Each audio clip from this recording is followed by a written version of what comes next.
Something that's very important to me is to not hide how vain I am.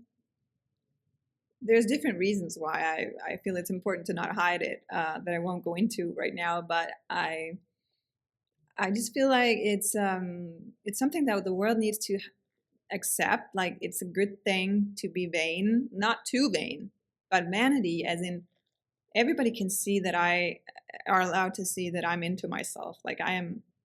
I want to know. I want to. I want to. Yes, I want to know myself. I was about to say that. I want to know myself.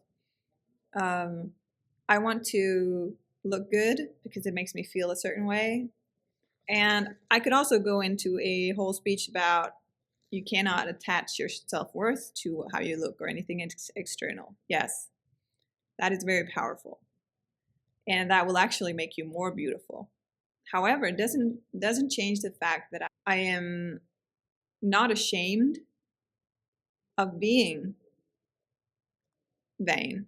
Of people can see. I used to be like, if I put on lip gloss and checked my makeup like in a mirror in the public eye, I would be ashamed of it. But now, like they can see how vain I am. They can see me checking up that I have control of my external expression.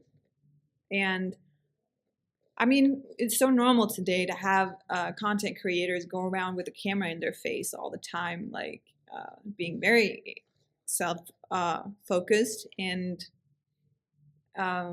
that's what something people find cringe as well. But you know what? Um, life is too short to cringe. Like, don't cringe. Don't be embarrassed. It's more than okay to have a standard for how you want to look and take control of how you want to look and how you want to present yourself. And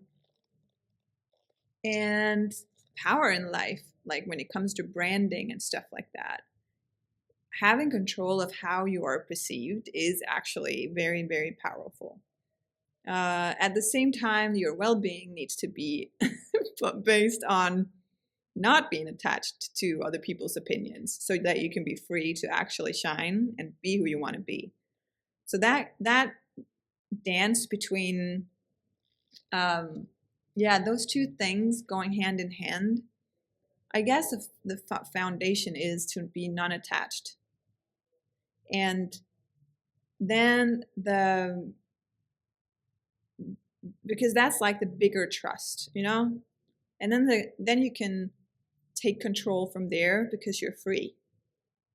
So when you're free from non-attachment, you take control of how you, almost like you're playing a game, or playing house with dolls and stuff, like in a car and a little plastic car and all that.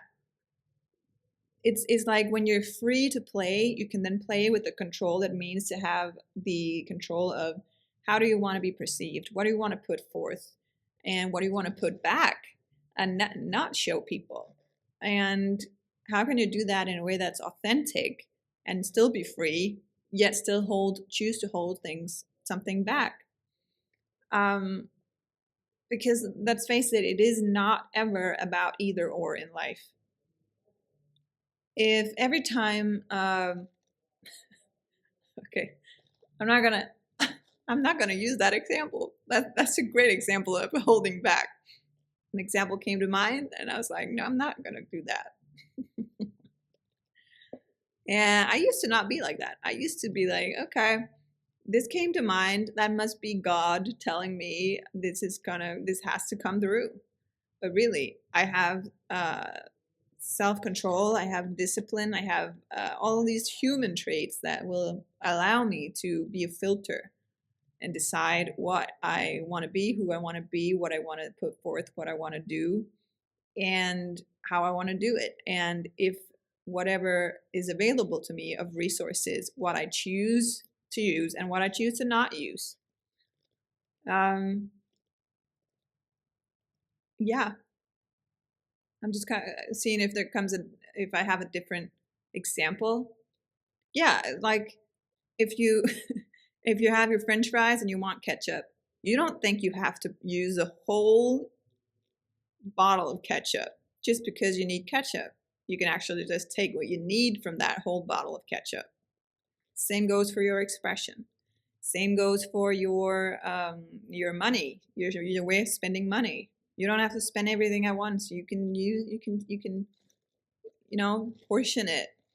And yeah, it goes for in and out, so yeah, having control on a foundation of authentic freedom.